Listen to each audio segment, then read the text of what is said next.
बिस्मिल्लाहिर्रहमानिर्रहीम, अस्सलाम वालेकुम। वेलकम टू सुनो टुनाइट विद सादिया अफसाल। आज के प्रोग्राम का ब्रेकडाउन आपको बता दें। प्रोग्राम के पहले हिस्से में हम मौजूदा सियासी तनाव पर बात करेंगे और जानने की कोशिश करेंगे कि हुकूमत 26वीं आईनी तरमीम की मंजूरी कैसे हासिल कर सकेगी।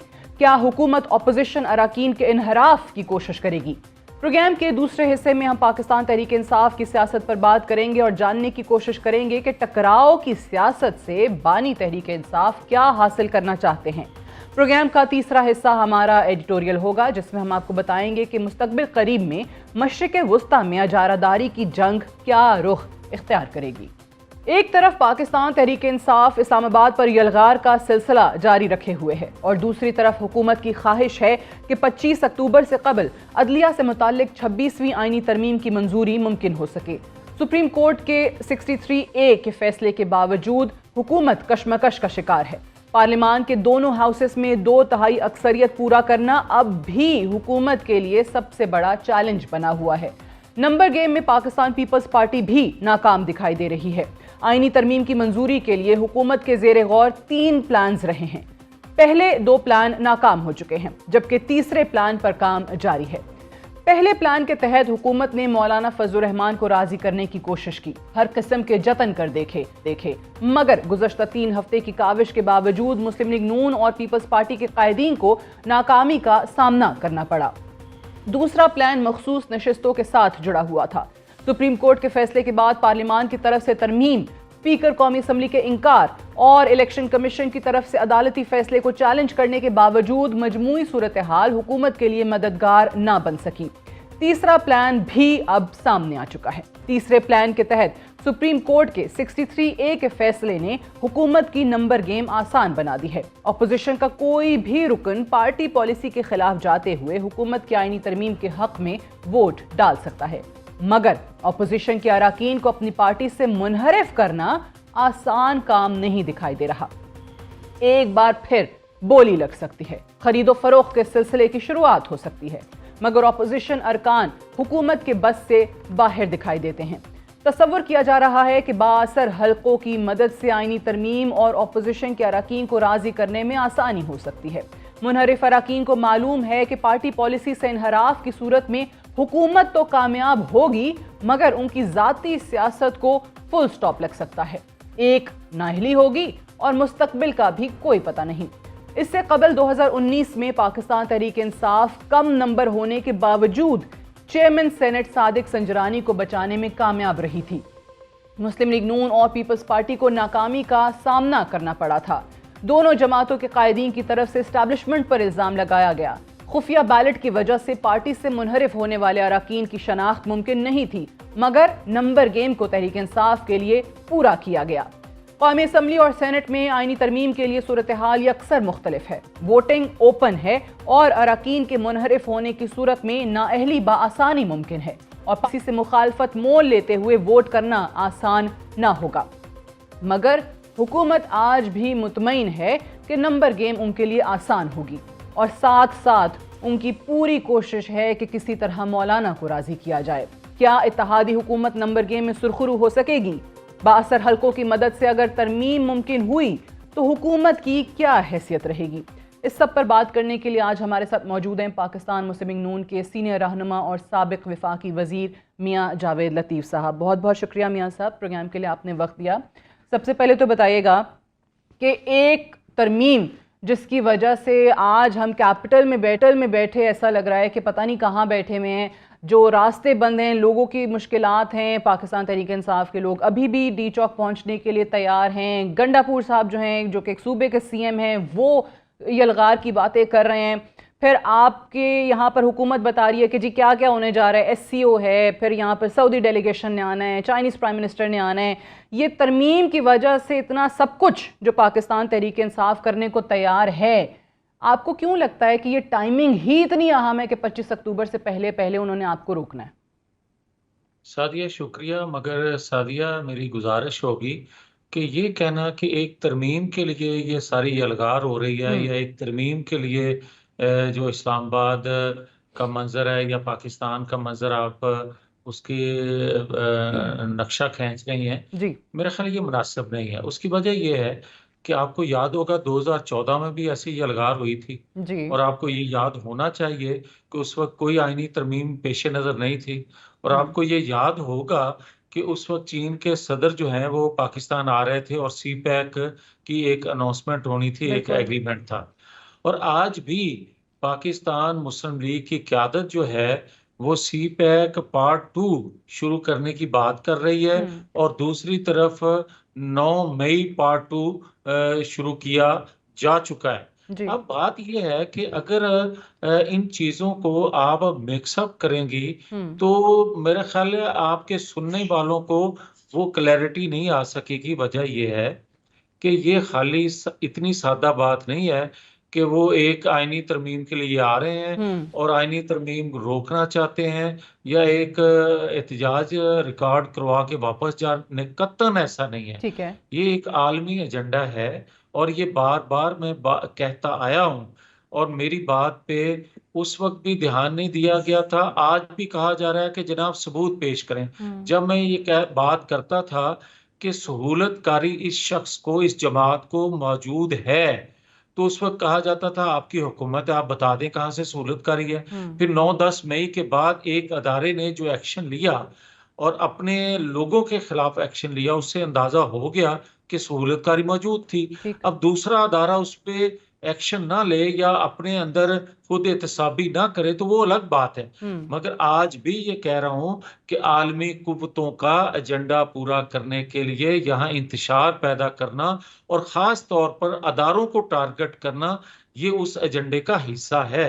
अब हम्म। कौन कौन किस तरह पूरा कर रहा है मुझे ये बता दें कि बार बार अली मीन गंडापुर ये बात नहीं कह रहा कि वो मैं तो पीछे जाने के लिए तैयार हूं, मगर ये आर्डर जो है जी वो जी, इमरान बिल्कुल खान से बिल्कुल। वो कह रहे हैं मिलेगा। मैं ये ये एहतजाज मुझे वापस नहीं ले सकता, इख्तियार जो है वो कैदी नंबर 804 का है। इख्तियार उसके पास है। हम्म। तो फिर ये वही इख्तियार है जिसने 9-10 मई किया था। ये वही इख्तियार है जिसने पेट्रोल बम फेंके थे जमान पार्क से। ये वही इख्तियार है जिसने 190 मिलियन पाउंड खा गया। ये वही इख्तियार है जो पाकिस्तान के अंदर इंतशार पैदा कर रहा है। और ये वही इख्तियार है जो जाके कहता था अमेरिका में बैठ के कि हमने तालिबान को, हमने दहशत गर्दों को हम्म। वहाँ ट्रेनिंग दी, पाकिस्तान में तरबियत दी। ईरान में जाकर कहता था कि हमारी सरजमीन आपके खिलाफ इस्तेमाल हुई। और आज उसके नुमाइंदे जो हैं वो ये बात कर रहे हैं कि हम भारत के वजीर खारजा को वेलकम कहते हैं और हमारे हम्म। एहतजाज को आके एड्रेस करें। अब बिल्कुल। इससे आप अंदाजा कर सकते हैं कि वो क्या चाह रहे हैं। पाकिस्तान के अंदर मुक्ति बानी खत्म हो गई थी जब पाकिस्तान के दो टुकड़े हुए थे, मगर आज आप देख रहे हैं कि जिन 6,000 दहशत गर्दों को इन्होंने छोड़ा था उनमें से कई पकड़े जा रहे हैं और कई उनकी सहूलतकारी कर रहे हैं। फिर मुक्ति बानी आज नई जो पैदा हुई हम्म। है, जो बंदूक चला रही है अदारों के ऊपर, जो गलेल बरदार हैं, जो लाठी बरदार हैं, जो शेलिंग कर रहे हैं अदारों के ऊपर, वो कौन लोग हैं? हम्म। ठीक। मुक्ति बानी तो इससे बहुत पीछे थी। हम्म। अच्छा, लेकिन ऑब्वियसली जिस तरह मुझे याद है आपने, क्योंकि मेरे प्रोग्राम में भी ये बात बहुत दफ़ा की कि सहूलतकारी आज भी जा रही है, सहूलतकारी हो रही है, हो रही है, हो रही है। फिर एक इदारे के एक्शन के बाद हमने जो चीज़ें देखी हैं, आपको क्या लगता है कि ये सारी फ्रस्ट्रेशन पाकिस्तान तहरीक इंसाफ की इस वजह से भी है कि अब वो सहूलतकारी वहाँ से रुक गई है?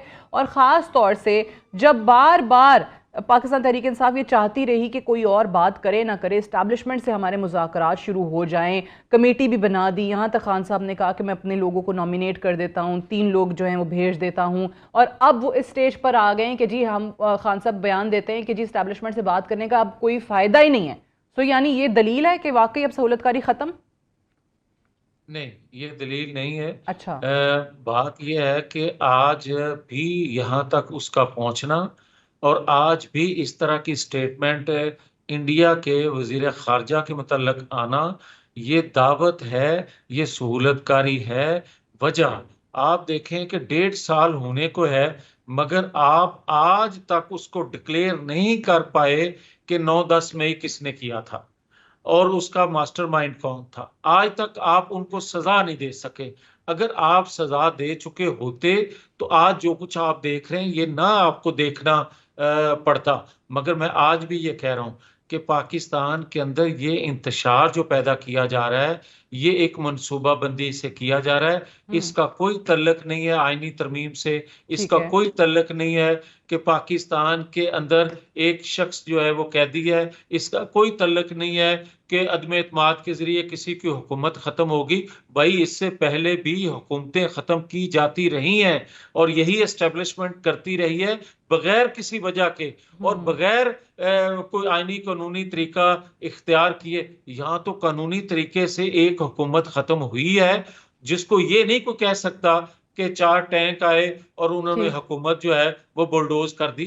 बल्कि जो एक आईनी एक हक है अपोजिशन के पास अदम एतमाद का, उसको इस्तेमाल किया गया। मगर बात यह है कि असल एजेंडा वही है कि पाकिस्तान के अदारों को कमजोर करके, मईशत को कमजोर करके ठीक पाकिस्तान है। की न्यूक्लियर पावर को खत्म किया जा सके। बट उसमें मियाँ साहब एक चीज़ और बताइएगा कि हमने देखा बाहर भी बहुत कोशिशें तो की गई ना, हालांकि वो खुद जेल में हैं, बट वहाँ से उनके आर्टिकल्स बाहर गैर मुल्की जरीदों के अंदर छप भी रहे थे, जिसमें फ़ौज के सरबराह के ख़िलाफ़ भी आर्टिकल्स लिखे गए, उन पर बराह रास्त इल्ज़ाम लगाए गए। फिर IMF को डायरेक्ट उनकी तरफ से ख़त लिखा गया कि जी ये हुकूमत जाली हुकूमत है, इनके साथ डील ना करें, इनको कर्जा ना दें, सब कुछ कहा गया। लेकिन उसके बावजूद अगर आप लोगों की हुकूमत कामयाब हो जाती है IMF डील के हवाले से, तो कहीं बाहर से भी शायद वो वाली मदद नहीं मिल रही जो तलाश की जा रही थी। नहीं, मैं बड़ा क्लियर हूँ सादिया कि मालियाती अदारों के जरिए वो एजेंडा जो ये इसको दिया गया है इसके हाथ में, वो पूरा करवाने के लिए मालियाती अदारों ने जो कुछ पाकिस्तान के साथ किया है और जिन कड़ी शराइत पे आप मुआहदे कर रहे हैं, ये पाकिस्तान के मफाद में नहीं, हम्म। मगर सांस लेने के लिए, पाकिस्तान को फिर से पांव पे खड़ा करने के लिए था जरूरी। ठीक मगर है। बात यह है कि क्या मालियाती अदारे जो हैं वो दुनिया के दीगर ममालिक में इतनी कड़ी शराइत लगाते हैं? हम्म। ये हथियार था उन कुव्वतों का जो उन्होंने इस्तेमाल किया। और आज भी बड़ा क्लियर हूं कि पाकिस्तान के अंदर ये इंतशार जो है ये पैदा किया ही जाना इस चीज की दलील है हम्म। कि आपने एक कश्मीर जो है मकबूजा कश्मीर, वो इस शख्स के जरिए, ट्रंप से जो इसने एक मुआहदा किया उसके जरिए आप दे चुके। मैं समझता हूं कि खुदा ना खास्ता जिस डगर पे ये जा रहा है या जिस डगर पे पाकिस्तान को लेके जाया जा रहा है, दूसरे कश्मीर के मुतल्लक, आजाद कश्मीर के हम्म। मुतल्लक कोई अजाइम इनके अच्छे नहीं है। और उसके पीछे भी जो आज गजा के हम्म। मुसलमानों से जो सलूक हो रहा है, जो गजा में एक क्यामत बर्पा है, उसके पीछे जो कुव्वतें इसराइल को सपोर्ट कर रही हैं, वही जी। कुव्वतें पाकिस्तान मुखालफ कुव्वतों के पीछे खड़ी होंगी। तो ये आपको एक ग्रैंड जो है इंटरनेशनल कॉन्स्पिरेसी नज़र आती है। मुझे बताइए, अब ये जो आपने जिस तरह कहा कि आईनी तरमीम से इसका कोई लेना देना नहीं है, ये एक बहुत बड़ा प्लान है जो इस वक्त हम देख रहे हैं, बट आईनी तरमीम के हवाले से बताइए कि आपको लगता है कि हुकूमत नंबर गेम पूरा कर लेगी, ख़ास तौर से 63A का जो फैसला वापस लिया है सुप्रीम कोर्ट ने, उसके बाद भी ठीक है वो अपोजिशन के अरकान वोट डाल भी सकते हैं, अगर उनका वो कहते हैं ना, अब तो हमारे ज़मीर की आवाज़ सुन ली जाए, तो ज़मीर की आवाज़ पे अगर वोट डाल भी देते हैं तो उनका अपना फ्यूचर ख़त्म हो जाएगा और ये उनको बड़े अच्छे तरीके से पता है। तो नंबर गेम कैसे पूरी होगी? सादिया, मुझे पहले तो ये कहना है कि जो आप कह रही हैं कि सुप्रीम कोर्ट ने अपना फैसला 63A के हवाले से वापस ले लिया, नहीं, हम्म। उन्होंने रीराइट जो किया था, अदलिया ने आइन को, जी। उन्होंने उसको गलत जानते हुए उसको खत्म खत्म किया। कर दे, ये ठीक। इख्तियार जो पार्लिमान का है उसी को वापस जी। किया, असल हालत में आइन को लेकर आए। अब बात यह है कि जहां तक आईनी तरमीम का 2/3 होने का सवाल है मेंबर्स का, भाई देखें, हमारे पास सादा अक्सरियत भी नहीं है हम्म। और एक जमात के पास आप इत्तेहादों मुख्तलिफ जमातों के इत्तेहाद से हुकूमत बनाते हैं। आप एक कोशिश करते हैं कि आईनी तरमीम लेके आए, मगर उसका रास्ता वही आईनी है कि 2/3 अक्सरियत होना लाजम है। अब उसमें अगर आपका मकसद है कि आईनी अदालत बनाई जाए, तो आईनी अदालत का ज़रूरत इसलिए है, और ये मसाके जमहूरियत में था जो 12-14 साल से आप सुन भी रहे थे, देख भी रहे थे, मगर अमल नहीं हो सका। उसकी वजह यह थी कि मुख्तलिफ मौके पे मुख्तलिफ कुव्वतें दरमियान में खड़ी होती थी और वो चीज़ें ना हो सकी। आज अगर वो चीज़ होने जा रही है तो उसकी बुनियादी वजह यह है, 58,000 पेंडिंग केसेस हैं सुप्रीम कोर्ट के अंदर, और आप 2 साल से आइन की तशरीह कर रहे हैं ये सुप्रीम कोर्ट, और रात को भी खुलती है, छुट्टी वाले दिन भी खुलती है, मगर एक शख्स की ख्वाहिश पे आप हर रोज आइन की तशरीह कर रहे होते हैं। तो भाई एक शख्स को राजी करने के लिए आप पूरा पाकिस्तान या पूरे पाकिस्तानी कौम को बर्बाद तो नहीं कर सकते, या उनको सफर तो नहीं करवा सकते। आईनी अदालत होगी तो ये आईनी तशरीह जो एक शख्स या आइंदा कभी कोई शख्स ऐसा पैदा कर दिया जाता है, या उसकी ख्वाहिशात, या वो एक एजेंडे पे काम करना शुरू करता है पाकिस्तान के अंदर इंतशार पैदा करने के लिए, तो उसके लिए कम से कम एक अलग अदालत मौजूद होगी ताकि बाकी लोग सफर ना कर सकें। बट इस वक्त तो एक जो इम्प्रेशन जा रहा है, एक परसेप्शन बन रहा है, ये ऑब्वियसली या बना दिया गया है, ये तासुर के एक शख्स के लिए है या मौजूदा चीफ जस्टिस के लिए किया जा रहा है, इस तासुर को कैसे जाहिल करेंगे? आप 4-6 माह पहले जब ये तरमीम लाने की कोशिश हुई थी, उस वक्त भी यही सुनने को मिलता था, काम तो ठीक है मगर ये वक्त नहीं है। जब नैब के कवानीन चेंज करने की आप बात करते हैं, तो हमारे दौर में आपको याद होगा कि आवाज उठी पार्लियामान के अंदर से कि ये नैब के कवानीन चेंज किए जाएं, मगर उस वक्त बाहर से आवाज ये आई क्योंकि इनके केसेस पेंडिंग हैं। परवेज मुशर्रफ ने जो नैब में केस दिए थे नवाज शरीफ के मुतल्लक, उनको खत्म करवाने के लिए ये तरमीम कर रहे हैं। हमने वो तरमीम उस दबाव के तहत ना की क्योंकि लोग कह रहे हैं ये वक्त नहीं है। अब उसके बाद देख लें जो कुछ हुआ, हमने तो नैब कवानीन में तरमीम करके दिखा दी, भले उसका फायदा इमरान खान को पहुंचा है। ठीक, बहुत बहुत शुक्रिया मियां जावेद लतीफ़ साहब अब प्रोग्राम करने के लिए। ब्रेक लेंगे और ब्रेक से वापस आएंगे, प्रोग्राम जारी रहेगा, stay tuned. Welcome back. Pakistan Tehreek Insaf एक मरतबा फिर टकराव का रास्ता इख्तियार कर चुकी है। तहरीक इंसाफ की जानिब से डी चौक पर एहतजाज की कॉल उस दिन दी गई जब पाकिस्तान में मलेशिया के वजीर आजम सरकारी दौरे पर मौजूद थे, जबकि मलेशिया के दौरे वजीर आजम के बाद हाई लेवल सऊदी वफ्द की आमद तय है। फिर 14 अक्टूबर को चीनी वजीर आजम और फिर शंघाई ताउन तंजीम का इजलास इस्लामाबाद में पहले से तयशुदा है। ऐसे मौके पर पाकिस्तान तहरीक इंसाफ के बानी कायद की तरफ से एहतजाज की कॉल और फिर हर सूरत डी चौक पहुंचने के अहकामात किसी भी तरह से पाकिस्तान के मफाद में नहीं है। ये वो सूरत हाल और ये वो सोच है जिसके तहत 9 मई के वाक़यात भी हो चुके हैं। वफाकी वज़ीर दाखिला मोहसिन नकवी ने मीडिया टॉक करते हुए कहा है कि वज़ीर आला खैबर पख्तूनख्वा हद से बढ़ रहे हैं, धावा बोलने की कीमत अदा करनी होगी और किसी सूरत हाई ताउन तंजीम कॉन्फ्रेंस को सबोटाज करने नहीं देंगे। क्या फिर पाकिस्तान के खिलाफ एक नई साजिश रचाई जा रही है? पाकिस्तान तहरीक इंसाफ के साथ आखिर मुज़ाकरात का आगाज क्यों मुमकिन नहीं? इसी सब पर बात करने के लिए हमारे साथ मौजूद हैं पाकिस्तान तहरीक इंसाफ के सीनियर रहनुमा और मेंबर कौमी असम्बली बैरिस्टर उमैर खान न्याजी साहब। बहुत बहुत शुक्रिया बैरिस्टर साहब, आपने प्रोग्राम के लिए वक्त दिया।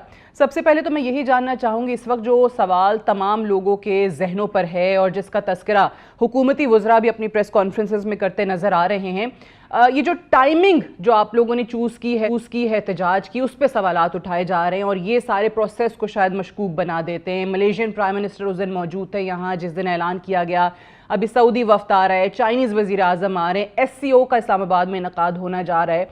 तो आपको नहीं लगता कि ये जो टाइमिंग पे उठाए जाने वाले सवालात हैं ये दुरुस्त हैं?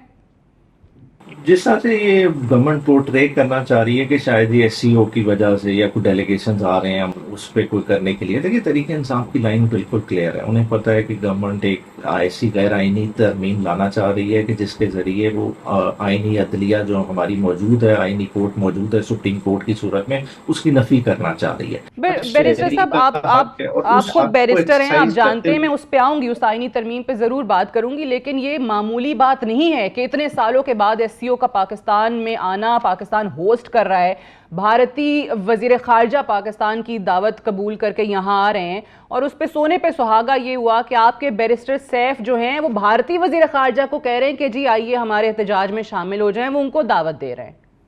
ये दो डिफरेंट चीजें हैं। वो जो बैरिस्टर सैफ वाली बात है वो तो बिल्कुल ही फजूल है, वो तो पार्टी ने वैसे ही रद्द कर दी। ठीक है, ठीक है, उन्होंने किस कॉन्टेक्स्ट चलें में की अच्छी वो बात है। कहना बनता ही नहीं, और उसको कोई एंडोर्स भी नहीं करेगा। ओके। ठीक है, अगर भारत इतनी जमहूरियत होती तो आज ये कश्मीर में ये फसादात ना हो रहे होते। गुजरात का कत्लेआम सारों ने देखा है। जी। भारत का जो ढोंग है जमहूरियत का वो सबके सामने आया है। ठीक है, तो हम किसी गलतफहमी का शिकार नहीं है। ठीक। दूसरा जो हम बात करें ना एससीओ, देखें बार बार एससीओ की बात की जा रही है। एससीओ क्या है बुनियादी तौर पे? ठीक है, एक ममालिक उसमें कौन है? अगर आप देखें इंडिया है, रशिया है, चाइना है। ऑलरेडी आप जंग किसकी लड़े हैं? आप यूक्रेन की जंग लड़े हैं, आप रशिया के तो ऑलरेडी खिलाफ है। आपने इमरान खान को किस चीज पे निकाला था? किस चीज की सजा दी गई थी? इंटरसेप्ट के जो डॉक्यूमेंट्स हैं वो उठा के देख लें। इंटरसेप्ट ने जो आपके लीक्स के बारे में क्या कहा था कि इमरान खान को सजा दी गई है रशिया जाने की। तो जब ऑलरेडी आप उस ग्रुप के साथ अलाइंड ही नहीं है, और ये ऑलरेडी मेंबर स्टेट किस चीज का हिस्सा है? ये ब्रिक का हिस्सा है। ब्रिक इस वक्त 40% ऑफ द इस वक्त जो है ना ग्लोबल इकोनॉमी को कंट्रोल करती है। G7 अलहदा से एक और बड़ी अलायंस है जो 50% ऑफ द इकोनॉमी को कंट्रोल करे। दोनों अलायंसेस का तो आप हिस्सा ही नहीं है। ये एक डिफेंस ऑर्गेनाइजेशन से शुरू हुई, अभी इसका बिल्कुल ठीक है, बट शुरुआत है Pakistan was an observer initially और उसके बाद वो बाकायदा मेंबर बन गया। जो आप कहते हैं कि जी इमरान खान साहब को रशिया जाने की सजा मिली, तो अगर सजा दी गई तो आपका नैरेटिव तो यही रहा ना पाकिस्तान तहरीक इंसाफ का कि अमेरिका ने निकाल दिया, अमेरिका ने कर दिया। बट उसी अमेरिका में आप ही के पाकिस्तान तहरीक इंसाफ के लोग जो हैं वो उन्हीं लोगों से मदद मांग रहे हैं, जो कांग्रेसमैन के स्टेटमेंट्स हैं, जो सेनेटर्स के स्टेटमेंट हैं।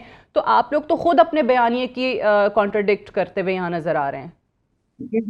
जो लॉबीइस्ट हायर होते हैं सारी जमातें करती हैं, लॉबीइस्ट हायर करती हैं, अपनी लॉबिंग करती हैं, सारी दुनिया में चलता है। ठीक है, ये देखें आप अगर चले जाएं, हुसैन हक्कानी किसके लिए लॉबिंग करता रहा बाहर? अमेरिका में ही कर रहा था ना।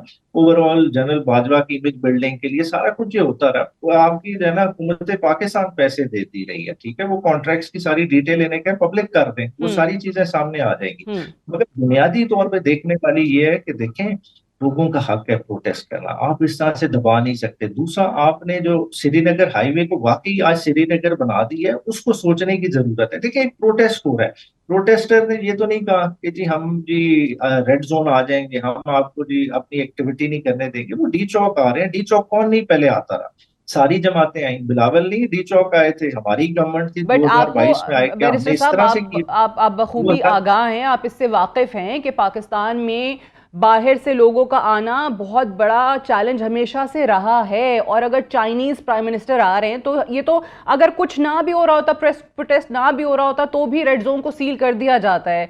और जब भी कोई ऐसा डेलीगेशन आता है, specially high level Saudi delegation जो आ रहा है, एससीओ से इतने ममालिक के लोग आ रहे हैं, तो ये तो सूरत हाल बनती ही बनती है। बात है इस बात को जितना स्पिन दे दें, एससीओ का दे लें, बुनियादी मसला यही है। देखिए पीटीआई एक्सटेंशंस के अगेंस्ट है, एक्सटेंशंस के खिलाफ एहतजाज करेगी और यही टाइमिंग है। और 25 से पहले भरपूर एहतजाज हो गया। आप उसको क्योंकि जो उस मर्जी वक्त दे चीफ लें, जस्टिस साहब की आप रिटायरमेंट की डेट जो है। मर्जी कर दें। ठीक है, हमारी क्लैरिटी है। ठीक है कि जुडिशरी के साथ खिलवाड़ हो रहा है। जुडिशरी को जो है ना इस वक्त पोलिटिसाइज कर दिया गया। जुडिशरी को जो काम करना चाहिए था जुडिशरी को वो करने नहीं दिया जा रहा। जुडिशरी को एक सर्वियंट विंग बनाने की कोशिश की जा रही है। तो उसके लिए तरीके इंसाफ पूरी अपनी जद्दोजहद करेगी, जो कि उसका आईनी हक है। या तो कहना आइन में आर्टिकल 15, 16 और 17 है नहीं, ठीक है हिस्सा, या वो सस्पेंडेड है। ठीक है, फिर तो बात डिफरेंट है। जब वो आइन का हिस्सा है तो आप किस तरह से प्रोटेस्ट डिनाई कर सकते हैं? राइट, आप देखिए गवर्नमेंट का एक्शन देखें। गवर्नमेंट ने 2 दिन से नेट बंद किया हुआ है, पूरे ट्विन सिटीज को ब्लॉक किया हुआ है, आज लाहौर को बंद किया हुआ है। लोगों का कारोबार इन्होंने जैम कर दिया। एट बेस्ट देखिए कितने लोग आ जाते हैं। ठीक है, श्रीनगर हाईवे से ही उन्होंने आना, एक रोड आपकी मैक्सिमम एंगेज होती है, बाकी तो इस्लामाबाद खुला रहता है। मगर आपको खौफ किस चीज का है? आप किस चीज से घबरा रहे हैं? ठीक है, मसला कुछ और है। बुनियादी तौर पर इन्हें नजर ये आ रहा है कि चीज आज अगर इधर से आगे बढ़ गई तो जो 8 फरवरी का इलेक्शन था वो किसी ना किसी तरह से खुलेगा, और वो खुल गया तो इन सारों ने जाना है घर। ठीक है, वो अब मैं अपने कल के प्रोग्राम में भी बात करी थी, हुकूमती लोगों से भी जब हम पूछते हैं कि उनको इस वक्त नज़र ये आता है कि उनकी बका जो है वो मौजूदा चीफ जस्टिस के रहने में है, और आपको नज़र आता है कि आप लोगों का सर्वाइवल जो है वो उस सूरत में होगा जब ये चले जाएंगे। बट ये तो ऑब्वियसली हर दौर में इस किस्म के इशूज़ हमें नज़र आ रहे होते हैं। मुझे ये बताइए, आप जी जी बताइए। ऐड करना चाहता हूँ। देखिए, हमारा सर्वाइवल इसमें हम कह रहे हैं कॉन्स्टिट्यूशन की इम्प्लीमेंटेशन। हम्म आर्टिकल 175A बड़ा क्लियर है। हम्म वो कहता है कि प्यूनी जज ने बनना है सीजेपी। हम्म आज महीने से भी कम रह गया, क्यों जस्टिस मंसूर अली शाह का नोटिफिकेशन नहीं हो रहा? क्यों ये एक ऑर्डिनेंस के जरिए जो है ना, आपने दोबारा master of the role CJP को बना दिया है? क्यों आपने प्रैक्टिस एंड प्रोसीजर एक्ट जो आप खुद ही लाए उसकी नफी की है? ये सारी चीजें गौर तलब है। बैरिस्टर साहब, ऑब्वियसली आप खुद बैरिस्टर हैं, जैसे मैंने कहा कि आप लॉ को भी मेरे से ज़्यादा समझते हैं, आप उस पर हमें मज़ीद गाइड भी कर सकते हैं। आपको बहुत अच्छे तरीके से याद होगा कि जब ये चीज़ पहले हुकूमत लाई थी पीएमएलएन की, तो आप लोगों ने वो इसके बिल्कुल बरक्स था जो आज बहरहाल वो करने जा रहे हैं। उस वक्त बंदयाल साहब थे, बंदयाल साहब चीफ जस्टिस थे, और पाकिस्तान तहरीक इंसाफ इस चीज़ पर बज़िद थी कि उनको ज़्यादा बाइख्तियार होना चाहिए और मास्टर ऑफ द रोस्टर उनको बनना चाहिए। सो आई थिंक हर दौर में पर्सन स्पेसिफिक हम लोग हो जाते हैं कि बंदयाल साहब होंगे तो पाकिस्तान तहरीक इंसाफ को पसंद आएंगे, जस्टिस काजी फायज ईसा होंगे तो फिर पीएमएलएन को पसंद आएंगे। इदारे ओवरऑल कैसे मजबूत करने उस पर किसी का फोकस नहीं है। ये आपने बिल्कुल ठीक कहा है, ये इसी तरह से ही है। देखिए, जो था प्रैक्टिस एंड प्रोसीजर बिल जो उस वक्त लाया गया, वो भी पर्सन स्पेसिफिक था, क्योंकि इन्हें था कि बंदयाल साहब की पावर्स को क्लिप करना है। हम्म और वो हुआ, और उसके बाद ये किया गया, किस लिए किया गया? कि दोबारा से प्रेजेंट सीजेपी को मजबूत करना है। इंटेंशंस बदल जाती है। देखिए, हर साइड की गलती है, मैं ये नहीं कहूंगा कि गलती नहीं है, मगर इदारे को मजबूत किसने करना है? देखिए, हम्म आज ये मौका है हमारे पास इदारों को मजबूत करने का। देखिए, इलेक्शंस आते रहते हैं, लोग बाहर भी रहते हैं। देखिए, हम पहले नहीं बाहर रहे, 1.5 साल इस हुकूमत आने से पहले भी हमने बाहर गुजारा है, अभी भी गुजार लेंगे, उससे क्या फर्क पड़ता है? बात है मुल्क की कंटिन्यूटी रहनी चाहिए, इदारों की कंटिन्यूटी रहनी चाहिए। वो किस तरह से रहेगी? जब ट्रांसपेरेंसी होगी, जब अगर लगा कि इस मुल्क पे कोई गासिबाना कब्जा हुआ है, तो फिर तो नहीं सर्वाइवल होगी ना। देखिए, 25 करोड़ लोगों का मुल्क है, वो सोचते हैं, उन्हें तकलीफ होती है, चीजें जिस तरफ जा रही हैं उस तरफ ना जाने दें। ये बाकी सारी चीजें होती रहेंगी, मगर बात है कि कंसेंसस वाले बने हुए आइन के साथ हम छेड़छाड़ करें खाली इसलिए कि हमें एक्सटेंशन चाहिए, अच्छा, तो फिर एक मुल्क किस तरफ ठीक है जाएगा? ठीक है, एक बात बताइए, आप जितने भी पॉइंट्स कह रहे हैं और आपके पाकिस्तान तहरीक इंसाफ के बाकी लोग भी मीडिया पे आके बात कर रहे हैं, आप लोग सड़कों पर तो आ गए एहतजाज के लिए, बट जो बार बार कहा जा रहा है कि चले हमारे साथ बैठ के बात कर लें। आज भी मैं सुन रही थी इंफॉर्मेशन मिनिस्टर को, वो कहते हैं कि जी कमेटी कोई बना दें, बात कर लें, लेकिन बात किससे करें? पार्लियामान के अंदर आके आप एहतजाज कर लें, जब ये बिल आता है 26वीं आईनी तरमीम का मसवदा आता है, उस पर बहस कर लें, तजावीज़ दे दें। तो इस किस्म की कोई एंगेजमेंट नहीं हो सकती क्या? अच्छा, देखिए, आईनी तरमीम पे बहस करने से पहले थोड़ा आपको कॉन्टेक्स्ट देखना पड़ेगा। हम जिस आज पार्लियामान में बैठे हुए हैं, ठीक है, उसका स्टेटस क्या है? उसको तमाम अपोजिशन जमातें, बाहर के इदारे, जो भी इंटरनेशनल ऑब्जर्वर, सारे कह रहे हैं कि ये धांधली ज़्यादा इलेक्शन की पैदावार है। मौलाना फजल रहमान ने इस हद तक कहा कि ये जाली असेंबली है। तो उस तरह के जब मैंडेट वाली असेंबली हो, जिसका अभी तक डिस्प्यूट क्लियर नहीं हुआ, लेकिन 85 से ज्यादा इलेक्शन पिटीशंस आज भी पेंडिंग है नेशनल असेंबली की, क्या उनका फैसला नहीं होना चाहिए था? 180 दिन कब के गुजर गए, हमने एक पिटीशन नहीं डिसाइड होने दी। देखिए, आज वो इलेक्शन पिटीशन डिसाइड हो जाए विद इन अ मंथ, आपका मैंडेट क्लियर हो जाएगा, चीजों पे फिर बैठ के बात भी हो सकती है। अभी तो मैंडेट ही नहीं पता ना। अभी देखें, हमारा क्लेम ये है कि 17 सीटों वाला बंदा वजीर आजम बैठा हुआ है। जब 17 सीटों वाला बंदा वजीर आजम बैठा होगा, वो कैसे निगोशिएट कर सकता है? वो तो मजबूर आदमी है, तो उसको तो आपने किसी ने इनसे भी आया बात हुआ है, नहीं वो तो करनी है, हुकूमत के भी, नहीं कर ठीक है, सकता। हुकूमत से, इत्तेहादी हुकूमत से भी बात नहीं करनी है। रऊफ हसन साहब जो आपके पार्टी के तर्जुमान रहे और बहुत ज़्यादा एडवोकेट रहे इस्टेब्लिशमेंट से बात करने के, उनके बारे में भी खान साहब ने कह दिया कि शायद वो गलतफहमी का शिकार थे कि पार्टी पॉलिसी है। इस्टेब्लिशमेंट से भी खान साहब ने अब कह दिया कि जी बात नहीं करनी है। तो आखिर बात करनी किससे है? आपकी चीज़ें बढ़ेंगी आगे कैसे फिर बात किए बगैर? देखिए, बढ़ने का बड़ा आपको आसान सा हल पता है। आज इलेक्शन पिटीशंस का 1 महीने में फैसला हो सकता है। तहरीक इंसाफ की इलेक्शन पिटीशंस कोई कॉम्प्लिकेटेड इलेक्शन पिटीशंस नहीं है। वो कोई भी जो बेसिकली पोलिंग डे या प्री पोल रिगिंग का हवाला नहीं दे रही। वो कह रही है पोस्ट पोलिंग जो इवेंट हुए हैं उसकी वजह से इलेक्शन का रिजल्ट बदला गया, फॉर्म 47 जारी हो गए। तो ये मैथमेटिकल एरर है, इसको तो वो हो जाएगा तो घंटे आप कहते चाहिए। हैं कि चले दैट्स द आप ओनली वे महीने की फॉरवर्ड। टाइम। ठीक है, चलें, unfortunately I have run out of time, I हाँ, हैव टू वाइंड। बहुत बहुत शुक्रिया बैरिस्टर उमेर खान नियाजी साहब for talking to us. Will take a break here, stay tuned. Israel, Iran और हिजबुल्लाह मशरिक़ वस्ता में अपने कंट्रोल की बेहतरी के लिए लड़ रहे हैं। इसराइल की ख्वाहिश और कोशिश है कि मशरिक़ वस्ता की सब ताकतें उसके सामने सरनिगू हों और मुकम्मल तौर पर इजरायली इजारादारी को तस्लीम कर लें। इससे कबल 1967 की अरब इसराइल जंग में सेहूनी ताकत फतहयाब हुई तो मिस्र, उर्दन और शाम को मुकम्मल तौर पर इजरायली बालादस्ती को तस्लीम करना पड़ा और आज 57 बरस बीतने के बावजूद तीनों ममालिक इजराइल के हिमायती के तौर पर तस्वुर किए जाते हैं। 2003 में अमेरिका और बरतानिया ने इराक और इराकी सदर सद्दाम हुसैन पर बड़े पैमाने पर तबाही फैलाने वाले हथियार रखने का इल्ज़ाम लगाते हुए इराक पर हमला किया और सद्दाम हुसैन की हुकूमत का तख्ता उलट दिया। और इस तरह 1967 की अरब इसराइल जंग के बाद एक और इसराइल मुखालिफ मिलिट्री ताकत का खात्मा हुआ।